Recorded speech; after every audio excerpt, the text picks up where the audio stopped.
ಕೃಷ್ಣಾಯ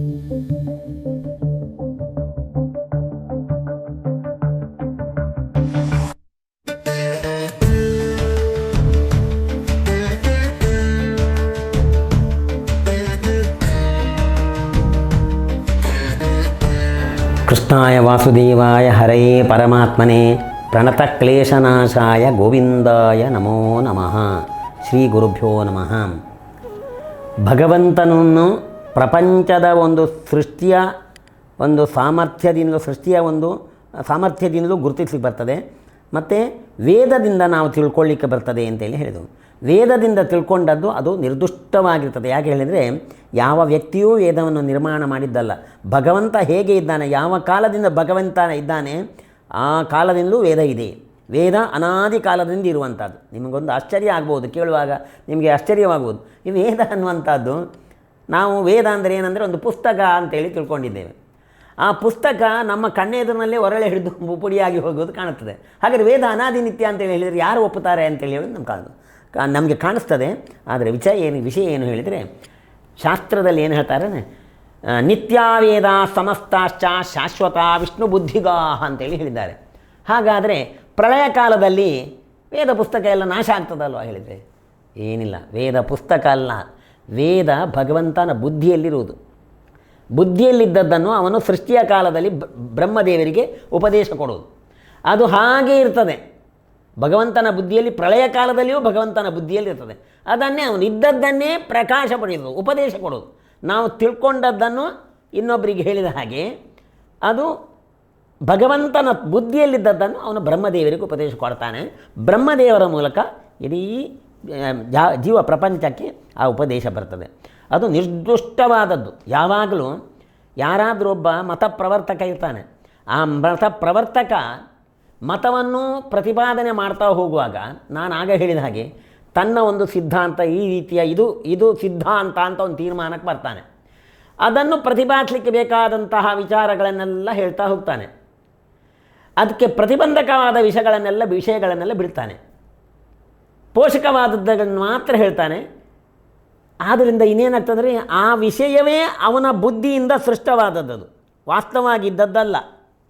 ಅದನ್ನು ಪೋಷಿಸಲಿಕ್ಕಾಗಿ ಬೇರೆ ಬೇರೆ ವಿಷಯಗಳನ್ನು ಸಂಗ್ರಹ ಮಾಡ್ತಾನೆ. ಆದರೆ ವೇದದಲ್ಲಿ ಏನಂದರೆ, ಭಗವಂತನ ಗುಣಗಳೆಲ್ಲ ಅದು ಅನಾದಿ ಕಾಲದಿಂದಲೂ ಕೂಡ ಹೀಗೆ ಅಂತೇಳಿ ಅದನ್ನು ಆ ವೇದ ಹೇಳ್ತಾ ಬರ್ತದೆ. ಅದು ಅನಾದಿ ಕಾಲದಿಂದ ಯಾವ ವ್ಯಕ್ತಿಯೂ ನಿರ್ಮಾಣ ಮಾಡಿದ್ದಲ್ಲ. ಅದನ್ನು ಶಾಶ್ವತವಾಗಿ ಭಗವಂತನ ಬುದ್ಧಿಯಲ್ಲಿರುವುದು. ಆದ್ದರಿಂದ ಅದು ನಿರ್ದಿಷ್ಟವಾದದ್ದು. ಆದ್ದರಿಂದಲೇ ವೈದಿಕ ಪರಂಪರೆ, ವೈದಿಕ ಧರ್ಮ ಅಂತೇಳಿ ಅದನ್ನು ಹೇಳೋದು. ಅದಕ್ಕೋಸ್ಕರ ಅದು ಯಾವ ದೋಷವೂ ಇಲ್ಲದಿದ್ದದ್ದು. ಇದನ್ನೆಲ್ಲ ಏನಂದರೆ, ಅಲ್ಲಿ ಒಂದು ವಿಷಯವನ್ನು ಹೇಳುವಾಗ ಬೇರೆ ಕಡೆಯಿಂದ ವಿರೋಧ ಬಾರದ ಹಾಗೆ ಇರತಕ್ಕಂತಹ ವಿಷಯಗಳನ್ನೇ ಪ್ರತಿಪಾದಿಸ್ತದೆ. ಒಂದೊಂದು ಕಡೆಯಲ್ಲಿ ವಿರೋಧ ಕಾಣಬಹುದು, ಅದಕ್ಕೆ ಪರಿಹಾರವನ್ನು ಮಾಡತಕ್ಕ ದಾರಿಯನ್ನು ತೋರಿಸಿಕೊಟ್ಟಿದ್ದಾರೆ. ಹೀಗೆಲ್ಲ ಆದ್ದರಿಂದ ನಿರ್ದುಷ್ಟವಾದ ವೇದ ಪ್ರತಿಪಾದ್ಯವಾದದ್ದು, ಭಗವಂತನ ಗುಣಗಳನ್ನೆಲ್ಲ ಆ ವೇದ ಪ್ರತಿಪಾದನೆ ಮಾಡಿದ್ದು ಅದು ಪರಮ ಸತ್ಯ. ಅದನ್ನು ನಾವು ತೀರ್ಮಾನ ಮಾಡಿಕೊಂಡು ಭಗವಂತನ ಗುಣಗಳನ್ನು ಈ ರೀತಿ ಅವನ ಸ್ವರೂಪ ಹೀಗೆ ಅಂತ ತಿಳುವಳಿಕೆಯನ್ನು ಸಂಪಾದಿಸಿಕೊಂಡು ಅವನನ್ನು ಧ್ಯಾನ ಮಾಡಬೇಕು. ಹಾಗಾದರೆ ಹೇಳ್ತಾರೆ, ವಾದಿರಾಜರು ಒಂದು ಮಾತು ಹೇಳ್ತಾರೆ, ಯಾವಾಗಲೂ ನಾವು ಆಧರಿಸಬೇಕು. ಯಾವಾಗ ಹೇಳಿದ್ರೆ, ಮರದಲ್ಲಿದ್ದೇವೆ, ಅಮಟೆ ಮರಕ್ಕೆ ಹೋಗಿದ್ದೇವೆ, ಕಾಲು ಜಾರಿಯಾಗ ಆ ಟೊಂಗೆಯನ್ನು ಹಿಡಿದು ನಾನು ಆಧರಿಸ್ತೇನೆ ಹೇಳಿದರೆ ಟೊಂಗೆ ಏನು ಬಲ ಇರೋದಿಲ್ಲ. ಅದು ಮುರಿದು ನಮ್ಮನ್ನು ಕೂಡ ಕೆಳಗೆ ಹಾಕಿ ಸೊಂಟ ಮುರಿದು ಬಿಡ್ತದೆ. ಅದರಿಂದ ಅದನ್ನು ಆಧರಿಸಿದರೆ, ಹಾಗಾದರೆ ಅದೇ ನೋಡಿ, ಹುಣಸೆ ಹುಳಿ ಮರದಲ್ಲಿ ಆದರೆ ಧೈರ್ಯದಲ್ಲಿ ಅದರ ಗೆಲ್ಲನ್ನು ಹಿಡಿಬಹುದು. ಅದು ಹಿಡಿದರೆ ಏನು ಮಾಡ್ತದೆ ಅಂದರೆ, ನೆಲ ಮುಟ್ಟುವವರೆಗೂ ಬಗ್ಗಿ ನಮ್ಮನ್ನು ನಿರಾತಂಕವಾಗಿ ನೆಲ ಮುಟ್ಟಿಸ್ತದೆ. ಹಾಗೆಯೇ ನಾವು ಯಾವಾಗಲೂ ಆಶ್ರಯ ಮಾಡತಕ್ಕಂತಹ ವಿಷಯ ಉಂಟಲ್ಲ, ಅದು ಗಟ್ಟಿಯಾದದ್ದಾಗಬೇಕು. ಯಾವ ಕಾಲದಲ್ಲಿಯೂ ಅದು ಯಾರಿಂದಲೂ ಖಂಡಿಸಲಿಕ್ಕೆ ಸಾಧ್ಯಬಾರದಂತಹ ಒಂದು ವಿಷಯವನ್ನು ನಾವು ಅನುಸರಿಸಬೇಕು. ಅಂತಹ ವಿಷಯ ವೇದದಲ್ಲಿ ಉಂಟು. ಅಂತಹ ವಿಷಯಗಳನ್ನು ವೇದ ಪ್ರತಿಪಾದನೆ ಮಾಡ್ತದೆ. ಅಂತಹ ವೇದಗಳಿಂದ ಗುರುತಿಸಲ್ಪಟ್ಟ ಭಗವಂತನ ಗುಣಗಳನ್ನು ನಾವು ಗುರುತಿಸಿಕೊಂಡು ಧ್ಯಾನ ಮಾಡಬೇಕು ಅಂತೇಳಿ ಹೇಳಿ, ಅದರಿಂದ ಆ ವೇದ ಪ್ರತಿಪಾದ್ಯವಾದ ವಿಷಯವನ್ನು ಆಚಾರ್ಯರು ಅದನ್ನು ಹೇಳ್ತಾರೆ. ವೇದದಲ್ಲಿ ಹೇಳಿದಂತಹ ಮಾತು ಪರಮ ಸತ್ಯ, ಅದನ್ನು ನಾವು ಅನುಸರಿಸಬೇಕು ಅಂತೇಳಿ. ಹಾಗಾದರೆ ವೇದದ ಮೂಲಕ, ಅಂತಹ ನಿರ್ದುಷ್ಟಗಳಾದ ವೇದಗಳ ಮೂಲಕ, ಅದು ಅನಂತ ವೈ ವೇದ ಅಂತ ಹೇಳ್ತಾರೆ. ಎಷ್ಟುಂಟು ಹೇಳಿದರೆ, ಲೆಕ್ಕ ಮಾಡಿ ಮುಗಿಸ್ಲಿಕ್ಕೆ ಸಾಧ್ಯವಾಗದಷ್ಟು ವೇದಗಳು ಅಷ್ಟು ಅಗಾಧವಾದದ್ದು ಅಪಾರವಾದ ವೇದಗಳಿವೆ. ಅದರಲ್ಲಿ ಭಗವಂತನ ಅನಂತ ಗುಣಗಳು ಪ್ರತಿಪಾದ್ಯವಾಗಿವೆ. ಅವುಗಳನ್ನು ತಿಳ್ಕೊಂಡು ಧ್ಯಾನ ಮಾಡಬೇಕು. ನಾವು ನಮಗೆ ತಿಳಿದಷ್ಟು ಮಟ್ಟಿಗೆ ಅದನ್ನು ತಿಳ್ಕೊಂಡು ಧ್ಯಾನ ಮಾಡಬೇಕು ಅಂತೇಳಿ. ಹಾಗೆ ಭಗವಂತನ ತಿಳಿಲಿಕ್ಕೆ ಒಂದು ಪ್ರಪಂಚದ ಮಾಧ್ಯಮ, ಇನ್ನೊಂದು ವೇದ ಮಾಧ್ಯಮ, ಇನ್ನು ಪ್ರಪಂಚದ ಸೃಷ್ಟಿಯಿಂದ ಅನ್ಯಥಾನುಪತ್ಯ. ಅದು ಸೃಷ್ಟಿಯಾಗಲಿಕ್ಕೆ ಭಗವಂತ ಇಲ್ಲದೆ ಸಾಧ್ಯವೇ ಇಲ್ಲ. ಅವನಿಂದಲೇ ಇದಾಗಲಿಕ್ಕೆ ಸಾಧ್ಯದ್ದು. ಬೇರೆ ಯಾರಿಂದಲೂ ಇಂತಹ ಚಿತ್ರ ವಿಚಿತ್ರವಾದ ಪ್ರಪಂಚವನ್ನು ಸೃಷ್ಟಿ ಮಾಡಲಿಕ್ಕೆ ಸಾಧ್ಯ ಇಲ್ಲ. ಸೃಷ್ಟಿ ಆಗಿದೆ, ಅದರ ಲಯವೂ ಆಗ್ತದೆ, ಪಾಲನೆಯೂ ನಿರಾತಂಕವಾಗಿ ನಡೀತಾ ಉಂಟು. ಇದು ನಡಿಬೇಕಾದರೆ ಒಬ್ಬ ವ್ಯಕ್ತಿ ಸಮರ್ಥನಾದವನು ಬೇಕೇ ಬೇಕು ಅಂಥೇಳಿ ಆ ಒಂದು ಯುಕ್ತಿಯಿಂದಲೂ ಕೂಡ ಭಗವಂತನ ಇರುವನ್ನು ಅಸ್ತಿತ್ವವನ್ನು ನಾವು ನಿರ್ಣಯಿಸಿಕೊಂಡು ಅವನನ್ನು ಧ್ಯಾನ ಮಾಡಬೇಕು ಅಂತೇಳಿ ಹೇಳ್ತಾರೆ. ಜನ್ಮಾದ್ಯ ಸೇತೋನ್ವಯಾತ್ ಇತರತಃ ಅರ್ಥೇಶು ಅಭಿಜ್ಞ. ಸರಿ, ಯಾರಾದರೂ ಅದೇ ಜಡ ಪ್ರಕೃತಿಯಿಂದ ಆಗ್ಬೋದಲ್ಲ ಹೇಳಿದರೆ, ಜಡದಿಂದ ಯಾವ ಕೆಲಸವೂ ನಡೆಯುವುದಿಲ್ಲ. ನಾನು ಹಿಂದೆ ಒಮ್ಮೆ ಹೇಳಿದೆ, ಏನು ಹೇಳಿದರೆ ಇಂದಿನ ಪ್ರವಚನದಲ್ಲಿ, ಒಂದು ತಟ್ಟಿರಾಯ ಅವನ ಒಳಗೊಬ್ಬ ಪ್ರವೇಶ ಮಾಡಿದರೆ ಮಾತ್ರ ಅದು ಏನಾದರೂ ಕ್ರಿಯೆ ಮಾಡ್ತದೆ, ಆ ಜಡವಾದದ್ದು ಏನು ಮಾಡೋದಿಲ್ಲ. ಹಾಗೆ ಭಗವಂತ ಜಡ ಪ್ರಕೃತಿಯಿಂದ ಜಡದಿಂದ ಏನು ಆಗಲಿಕ್ಕೆ ಸಾಧ್ಯ ಇಲ್ಲ. ಅದಕ್ಕೆ ಒಬ್ಬ ಪ್ರೇರಕ ಸಂಯೋಜಕ ಬೇಕೇ ಬೇಕು. ಅದನ್ನು ಅದು ಯಾರು? ಸಾಮಾನ್ಯ ಜ್ಞಾನಿ ಆಗೋದಿಲ್ಲ, ಸ್ವಲ್ಪ ತಿಳ್ಕೊಂಡವನಿಂದ ಆಗೋದಿಲ್ಲ. ಏನು ಮಾಡಿದರೆ ಏನಾಗ್ತದೆ ಎಲ್ಲ ತಿಳಿಯುಳ್ಳ ಸರ್ವಜ್ಞನಾದವನಿಂದ ಮಾತ್ರ ಸಾಧ್ಯ. ಅರ್ಥೇಶು ಅಭಿಜ್ಞ. ಆ ಎಲ್ಲ ವಿಷಯವನ್ನು ತಿಳ್ಕೊಂಡವನಾಗಬೇಕು. ಅದರ ಮೂಲವೂ ಕೂಡ ತಿಳ್ಕೊಂಡವನಾಗಬೇಕು. ಅಂತಹ ತಿಳುವಳಿಕೆ ಇರುವವನಿಂದಲೇ ಈ ಪ್ರಪಂಚ ಸೃಷ್ಟಿ ಆಗಲಿಕ್ಕೆ ಸಾಧ್ಯವಿನ ಬೆತ್ತು ಜಡದಿಂದ ಖಂಡಿತವಾಗಿ ಆಗಲಿಕ್ಕೆ ಸಾಧ್ಯ ಇಲ್ಲ. ಅದರಿಂದ ಎಲ್ಲ ಸರ್ವಜ್ಞನಾಗಿರತಕ್ಕಂಥ ಎಲ್ಲವನ್ನೂ ತಿಳ್ಕೊಂಡಿರತಕ್ಕಂಥ ಒಬ್ಬ ವ್ಯಕ್ತಿಯಿಂದ ಈ ಪ್ರಪಂಚ ಸೃಷ್ಟಿಯಾಗಿದೆ. ಅದನ್ನೇ ಭಾಗವತದಲ್ಲಿ ಹೇಳ್ತಾರೆ, ಅರ್ಥೇಶು ಅಭಿಜ್ಞ. ಪ್ರತಿಯೊಂದು ವಸ್ತುಗಳ ಸೂಕ್ಷ್ಮ ಸ್ಥೂಲ ಎಲ್ಲ ಪರಿಚಯವುಳ್ಳ ಭಗವಂತನಿಂದಲೇ, ಅಂಥವನಿಂದಲೇ ಇದು ಸೃಷ್ಟಿಯಾಗಲಿಕ್ಕೆ ಸಾಧ್ಯ. ಹಾಗಾದರೆ ಇನ್ನು ಇಷ್ಟ ಆಯಿತು, ಆ ಪ್ರಪಂಚವನ್ನು ಇತರರ ಸಹಾಯವನ್ನು ತೆಕ್ಕೊಂಡು ಭಗವಂತ ಸೃಷ್ಟಿ ಮಾಡಿದ್ದಾನೋ ಅನ್ನುವಂತಹ ಒಂದು ಪ್ರಶ್ನೆ. ಅದಕ್ಕೆ ಭಾಗವತ ಹೇಳ್ತದೆ ಸ್ವರಾಟ್ ಅಂತ. ಯಾರ ಅಪೇಕ್ಷೆಯೂ ಅವನಿಗಿಲ್ಲ. ಯಾಕಂದರೆ ಸೃಷ್ಟಿಯ ಆದಿಯಲ್ಲಿದ್ದವನು ಅವನು ಒಬ್ಬನೇ. ಅದನ್ನೇ ವೇದ ಹೇಳ್ತದೆ, ಏಕೋ ನಾರಾಯಣ ಆಸೀತ್ ನ ಬ್ರಹ್ಮ ನ ಚ ಶಂಕರ. ಸೃಷ್ಟಿಯ ಆರಂಭದಲ್ಲಿ ಯಾರೂ ಇರಲಿಲ್ಲ, ನಾರಾಯಣನ ಒಬ್ಬನೇ ಇದ್ದದ್ದು. ಅವನೇ ಎಲ್ಲವನ್ನು ಸೃಷ್ಟಿ ಮಾಡಿದವನು. ಬ್ರಹ್ಮಾದಿಗಳನ್ನೆಲ್ಲ ಸೃಷ್ಟಿ ಮಾಡಿ ಅವರಿಗೆಲ್ಲ ಇದರ ತತ್ವೋಪದೇಶವನ್ನು ಕೊಟ್ಟು ಅವನು ಎಲ್ಲವನ್ನೂ ಸೃಷ್ಟಿ ಮಾಡಿದವನು ಅವನು. ಆದ್ದರಿಂದ ಸ್ವರಾಟ್, ಯಾರ ಅಪೇಕ್ಷೆಯೂ ಅವನಿಗಿಲ್ಲ, ಸ್ವತಂತ್ರ, ಅಂತಹ ಸಾಮರ್ಥ್ಯವುಳ್ಳವನು ಸ್ವರಾಟ್. ಸೃಷ್ಟಿ ಮಾಡಿ ಬ್ರಹ್ಮಾದಿಗಳಿಗೆ ತಾನು ಆ ಸೃಷ್ಟಿಯ ಭಾಗಗಳನ್ನು ಕೊಟ್ಟಂದು, ಇಂತಹ ಭಾಗವನ್ನು ನೀನು ಸೃಷ್ಟಿ ಮಾಡು ಅಂತೇಳಿ, ಮತ್ತು ಅವರಿಗೆಲ್ಲ ಅದರ ಉಪದೇಶವನ್ನು ವೇದವನ್ನು ಉಪದೇಶ ಕೊಟ್ಟರು. ದೇವರೇ ವೇದವನ್ನು ಬ್ರಹ್ಮದೇವರಿಗೆ ಉಪದೇಶ ಮಾಡಿದರು ಅಂತ. ತೇನೇ ಬ್ರಹ್ಮ ಹೃದಯ ಆದಿಕವಯೇ. ಆದಿಕವಿ ಭಗವಂತನ ಬಿಟ್ಟರೆ ಮತ್ತೆ ಯಾರು ಕವಿ ಹೇಳಿದರೆ ಮೊದಲ ಕವಿ ಬ್ರಹ್ಮದೇವರಂತೆ. ಅವರು ಹೇಗೆ ಆ ಕವಿತ್ವವನ್ನು ಭಗವಂತನಿಂದ, ತೇನೇ ಬ್ರಹ್ಮ ಹೃದಯ, ಪ್ರೀತಿಯಿಂದ ಬ್ರಹ್ಮದೇವರಿಗೆ ವೇದವನ್ನು ಉಪದೇಶ ಕೊಟ್ಟವನು ದೇವರು ಭಗವಂತ. ತೇನೇ ಬ್ರಹ್ಮ ಹೃದಯ ಆದಿಕವಯೇ. ಆದರೆ ಇದೆಲ್ಲ ಉಪದೇಶ ಬೇಕಾ? ವೇದ ಉಂಟಲ್ವಾ, ನಾವು ತಿಳ್ಕೊಳ್ಬೋದಲ್ವಾ ಅಂತೇಳಿ ಹೇಳಿದರೆ, ಮುಖ್ಯಂತಿಯಂ ಸೂರಯ ಹೇಳಿದರು. ಭಗವಂತನ ಬಗ್ಗೆ ವಿಚಾರ ಮಾಡುವಾಗ, ತಿಳುವಳಿಕೆ ಸಂಪಾದನೆ ಮಾಡುವಾಗ, ವೇದದ ಮೂಲಕವಾಗಿ ತಿಳುವಳಿಕೆ ಸಂಪಾದನೆ ಮಾಡುವಾಗ ಬಹಳ ಜಾಗ್ರತೆ ಬೇಕು. ಯಾಕಂದರೆ ಜ್ಞಾನಿಗಳು ಕೂಡ ಎಡವಿ ಬೀಳ್ತಾರೆ. ಯಾಕಂದರೆ ವೇದದಲ್ಲಿ ಅಲ್ಲಲ್ಲಿ ಬೇರೆ ಬೇರೆ ವಿಧದ ಮಾತುಗಳು ಬರ್ತವೆ. ಹಾಗಾಗಿ ಏನು ಮಾಡುವುದು ಅಂತ ಗೊಂದಲ ಬರ್ತದೆ. ಅಂತಹ ಗೊಂದಲ ಇಲ್ಲದ ರೀತಿಯಲ್ಲಿ ನಮಗೆ ವೇದದ ಅರ್ಥ ಆಗಬೇಕಂದ್ರೆ ಭಗವಂತನ ಉಪದೇಶ ಅಗತ್ಯ. ಅದರಲ್ಲೇ ಬ್ರಹ್ಮದೇವರಿಗೆ ಪ್ರೀತಿಯಿಂದ ಬ್ರಹ್ಮದೇವರಿಗೆ ಆ ವೇದವನ್ನು ಉಪದೇಶ ಕೊಟ್ಟರಂತೆ ದೇವರು. ಹಾಗೆಯೇ ಆ ಬ್ರಹ್ಮದೇವರಿಂದ ಮತ್ತೆ ಎಲ್ಲ ಪ್ರಪಂಚಕ್ಕೆ ಆ ಉಪದೇಶ ಬಂತು. ಆದ್ದರಿಂದ ತೇನೇ ಬ್ರಹ್ಮ ಹೃದಯ ಆದಿಕವಿ ಅಂತ ಹೇಳ್ತಾರೆ ಬ್ರಹ್ಮದೇವರಿಗೆ. ಇಲ್ಲದಿರೇ ಆ ಉಪದೇಶ ಇಲ್ಲದಿದ್ದರೆ, ನಮಗೆ ಗುರುಗಳ ಉಪದೇಶ ಇಲ್ಲದೆ ನಾನೇ ಅರ್ಥ ಮಾಡಿಕೊಂಡು ಹೋಗ್ತೇವೆ ವೇದಕ್ಕೆ ಹೇಳಿದರೆ ಅನರ್ಥ ಆಗುವ ಪ್ರಸಂಗ ಉಂಟು. ಒಂದು ಮಾತುಂಟು, ಎಂಥದ್ದು ಹೇಳಿದರೆ, ಬಿಭೇತ್ಯಲ್ಪಶ್ರುತಾದ್ವೇದ ಮಾಮಯಂ ಪ್ರಚಲಿಷ್ಯತಿ. ವೇದ ಸ್ವಲ್ಪ ತಿಳ್ಕೊಂಡವರಿಗೆ ಹೆದರುತ್ತದಂತೆ. ಯಾಕೆ ಹೇಳಿದರೆ, ನನಗೆ ಇವನು ಅಪಾರ್ಥ ಮಾಡ್ತಾನೆ, ನನ್ನನ್ನು ವಿಪರೀತವಾಗಿ ತಿಳಿಯುವ ಹಾಗೆ ಮಾಡ್ತಾನೆ, ವಾಸ್ತವವಾಗಿ ತಿಳ್ಕೊಳ್ಳೋದಿಲ್ಲ, ಇವನು ತಿಳಿಸ್ಲಿಕ್ಕೆ ಬೇಕಾದಂತಹ ಉಪದೇಶವನ್ನು ಕೊಡುವುದಿಲ್ಲ ಅಂತಹ ಅಲ್ಪಜ್ಞರಿಗೆ ವೇದ ಹೆದರ್ತದೆ ಅಂತೇಳಿ ಹೇಳ್ತಾರೆ. ಅದರಿಂದ ವೇದಕ್ಕೆ ಅರ್ಥ ಮಾಡಬೇಕಾದ್ರೆ ಅಂತಹ ಜಾಗ್ರತೆ ಬೇಕು, ಅಷ್ಟು ನಾವು ತಿಳಿದವರಾಗಿರಬೇಕು. ಶಬ್ದಜ್ಞಾನ ಎಲ್ಲವೂ ಕೂಡ ಒಳ್ಳೆಯ ರೀತಿಯಲ್ಲಿ ಬೇಕು. ಅದು ವೈದಿಕ ವ್ಯಾಕರಣವೇ ಬೇರೆ, ಅದನ್ನೆಲ್ಲ ತಿಳ್ಕೊಂಡವನು ಅದು ಮುಖ್ಯ ಪ್ರಾಣ. ಇವರಿಗೆ ಹನುಮಂತ ದೇವರಿಗೆ ಹೇಳ್ತಾರೆ ಮಹಾವ್ಯಾಕರಣಾಂಬೋಧಿ ಮಂತಮಾನ ಸಮರಂ.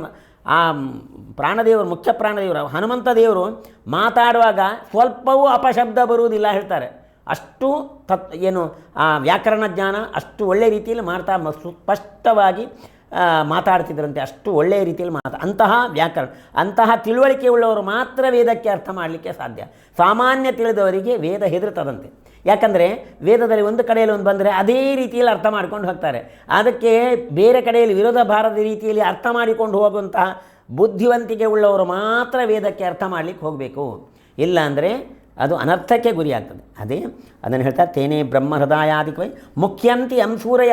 ಜ್ಞಾನಿಗಳು ಕೂಡ ಜಾರಿ ಬೀಳ್ತಾರೆ. ಆದ್ದರಿಂದ ತಿಳಿದವರ ಜ್ಞಾನಿಗಳ ಉಪದೇಶದ ಅಗತ್ಯ ಉಂಟು. ಅದಕ್ಕೆ ಭಗವಂತನೇ ಬ್ರಹ್ಮದೇವರಿಗೆ ಸಾಕ್ಷಾತ್ತಾಗಿ ಉಪದೇಶ ಕೊಟ್ಟ, ಆ ವೇದದ ಉಪದೇಶವನ್ನು ಕೊಟ್ಟ. ತೇನೇ ಬ್ರಹ್ಮ ಹೃದಯ ಮುಖ್ಯಂತಿ ಅಂಸೂರಯ ತೇಜೋ.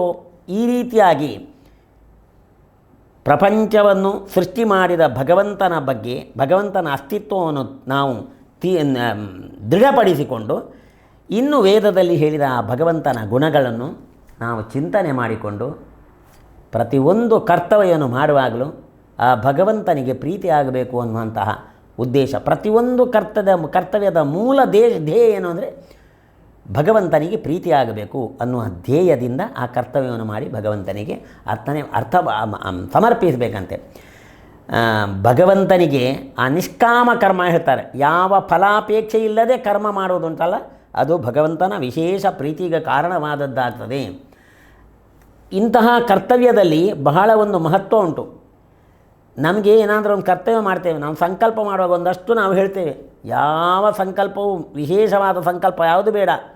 ಭಗವಂತ ನೀನು ಈ ರೀತಿ ಮಾಡಬೇಕು ಅಂತ ನನಗೆ ಪ್ರೇರಣೆ ಕೊಟ್ಟಿದ್ಯಾ, ನಿನಗೆ ಪ್ರೀತಿ ಆಗಬೇಕು ಅಂತ ಮಾಡ್ತಾ ಇದ್ದೇನೆ, ಅಷ್ಟಾದರೆ ಸಾಕು. ಪ್ರಿಯತಾಂ ಪ್ರೀತಯೇವಾಲಂ.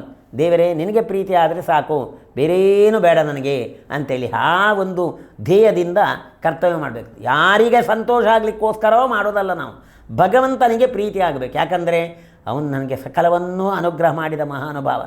ಅವನನ್ನು ಹೊರತು ನನಗೆ ಬೇರೆ ಯಾರೂ ಗತಿಯಲ್ಲ, ಅವನೇ ನನಗೆ ಗತಿ ಅನ್ನುವ ಆ ಅಚಲವಾದ ನಂಬಿಕೆಯಲ್ಲಿ ಅವನ ಪ್ರೀತಿಯನ್ನು ಉದ್ದೇಶಿ ಕರ್ತವ್ಯ ಮಾಡುವಾಗ ಎಷ್ಟೋ ಕರ್ತವ್ಯದೆಲ್ಲ ತೊಂದರೆಗಳೆಲ್ಲ ಬರ್ತಾವೆ. ತೊಂದರೆಗಳೆಂದರೆ ಸಾಂಗವಾಗಿ ಮಾಡಲಿಕ್ಕೆ ಬರೋದಿಲ್ಲ, ವ್ಯತ್ಯಾಸವಾಗ್ತದೆ. ಎಷ್ಟೋ ಸಲ ಕೆಲವು ಕಳೆಯಲ್ಲಿ ಎಲ್ಲ ಹೇಳುವುದುಂಟು. ಹೇಳಿದರೆ ಒಂದು ಕರ್ತವ್ಯವನ್ನು ನಾವು ಮಾಡಲಿಕ್ಕೆ ಆರಂಭ ಮಾಡ್ತೇವೆ. ನೀನು ಆರಂಭ ಮಾಡಿದೆ ಮಾರೆ, ಇನ್ನು ಪ್ರತಿ ವರ್ಷ ನೀನು ಮಾಡಬೇಕು, ಇಲ್ಲದೆ ನಿನಗೆ ತೊಂದರೆ ಉಂಟು ಅಂತೇಳಿ ಹೇಳಿಕ್ಕೆ ಶುರು ಮಾಡ್ತಾರೆ. ಭಗವದ್ಗೀತೆಯಲ್ಲಿ ಕೃಷ್ಣ ಒಂದು ಮಾತು ಹೇಳ್ತಾನೆ. ಏನು ಹೇಳಿದರೆ ನೇಹಾಭಿಕ್ರಮನಾಶೋಸ್ತಿ ಪ್ರತ್ಯವಾಯೋ ನ ವಿದ್ಯತೆ ಸ್ವಲ್ಪಮಪ್ಯಸ್ಯ ಧರ್ಮಸ್ಯ ತ್ರಾಯತೆ ಮಹತೋ ಭಯಾತ್ ಅಂತೇಳಿ ಹೇಳಿದ್ದಾರೆ.